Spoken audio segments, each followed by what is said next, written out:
Hey, how's it going? And today I just wanted to do a quick update on the video I did regarding the bridge between Unreal and LightWave. I had a mea culpa. What you do is you come in here to your drive and you go into Epic Games and then you get your versions of Unreal there, right? We're just working in 4.22 because I don't have 4.25 installed on my system.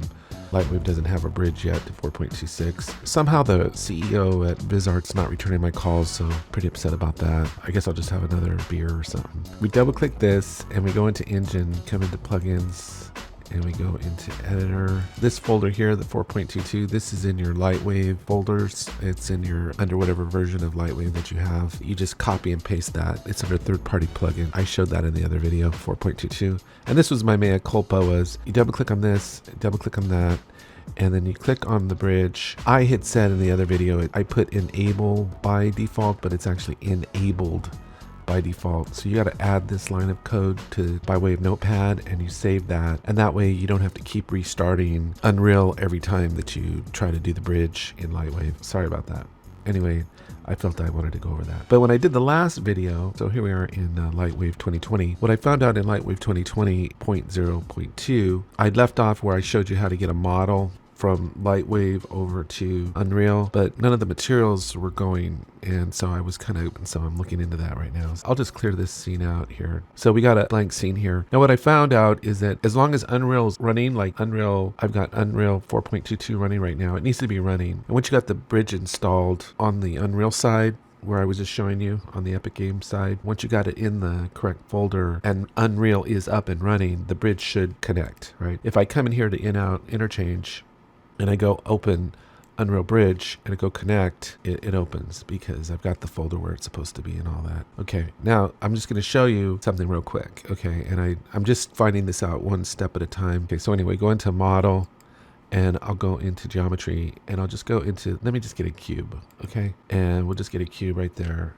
And I'll zoom out here a little bit. There's a cube, okay? And then what I didn't realize was if you go into the surface editor here and you go into edit node graph, I didn't know that if you type in, it's kind of cool. If you type in Unreal, there's an actual node just for Unreal right here. I didn't realize that. So this is, we'll delete the principal BSDF. And then we've got this, right? So then if you just click this in and then you double click this, you can import these surface materials over. Let's say I wanted to make this red, a red cube. Let's say I wanted to decrease the roughness and increase the specularity and along these dimensions, right? And so let's say metallic, metallic. I want to give it a little bit of boost up the metallic there a little bit. Whatever dimensions, you know, I wanted to do on this, right? I have to play around with some of these like projection and things like that. But anyway, as long as we do that, I'll go ahead and close this, close out of this. And there's our red cube, right? Of course, it doesn't look so hot in OpenGL. If I go and match my camera perspective real fast,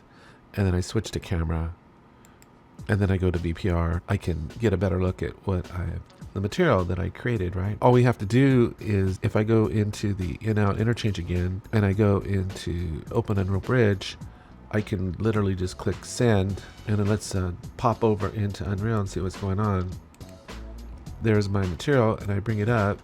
Hey, that's cool, right? I mean, it's got the material, and if I come over here and double click on the material here, it opens the material editor. I can see what it brought in and it looks pretty good. But these are just, you know, these are just basic surface textures, and what I really want to do is play around with bringing UV mapped textures in. I'm sure that's what I have to do. So anyway, I just want to give this quick update that you can import just these basic surface attributes into Unreal from LightWave. I think that's really great. We'll just see how things go for now, and I hope to install 4.25 and work in that version of the program. But I think the next step for me is just to do the UV maps and see how far I can go with that. I think this is a really great, and I want to see whatever company it is, VizArt or New Tech, continue to develop this interchange between LightWave and Unreal, because I honestly see LightWave as a very good companion program to Unreal, to complement Unreal, because there's things in LightWave that Unreal will probably never be able to do with the intricacy of modeling and things like that. So I think those two programs, I think there's a place for LightWave in an Unreal world.